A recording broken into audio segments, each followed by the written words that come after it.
ওই যে ওম আমাদের হিন্দু ক্রিশ্চিয়ান, পাশে স্টার, সেটা আমি ঠিক জানি না।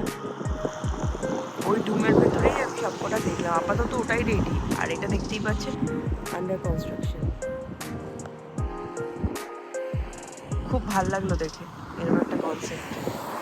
এখন দেখুন রোদ উঠেছে, কি সুন্দর লাগছে ভলগাটা।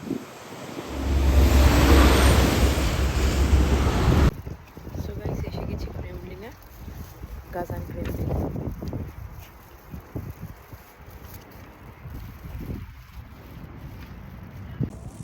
তো আমি তো নিজে নিজে ঘুরবো, তাই আমি এটা নিয়েছি, তাই আমি আমার চুজ করা জায়গায় যেতে পারবো।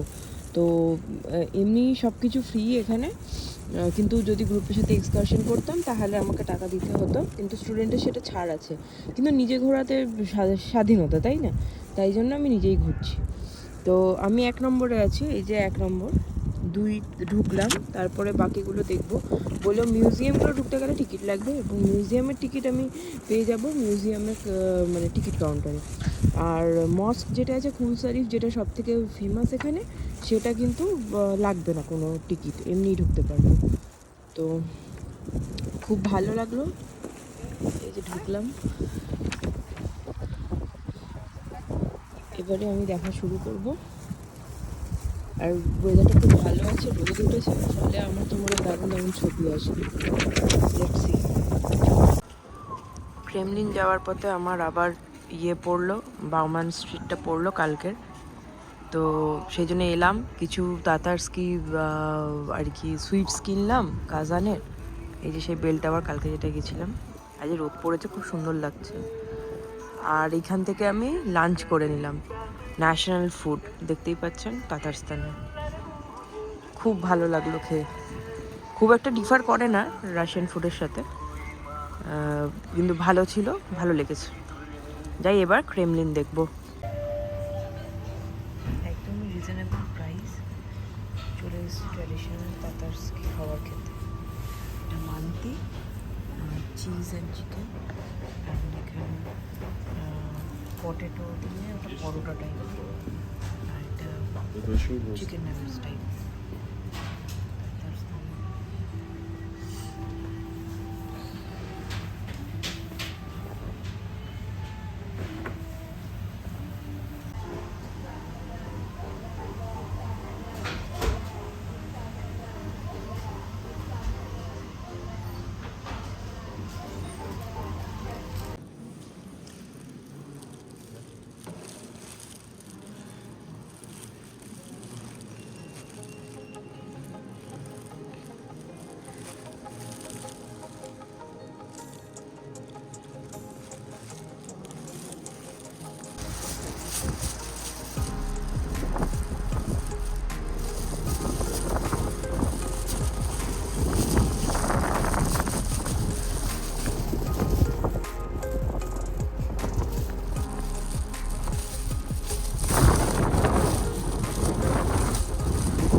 Main symbol of Kazan, Kul Sharif mosque. ওইদিকে দেখতে পাচ্ছি ডুমের মতো একটা সার্কাস, পিছনে কাজান রিভার। ক্রেমলিন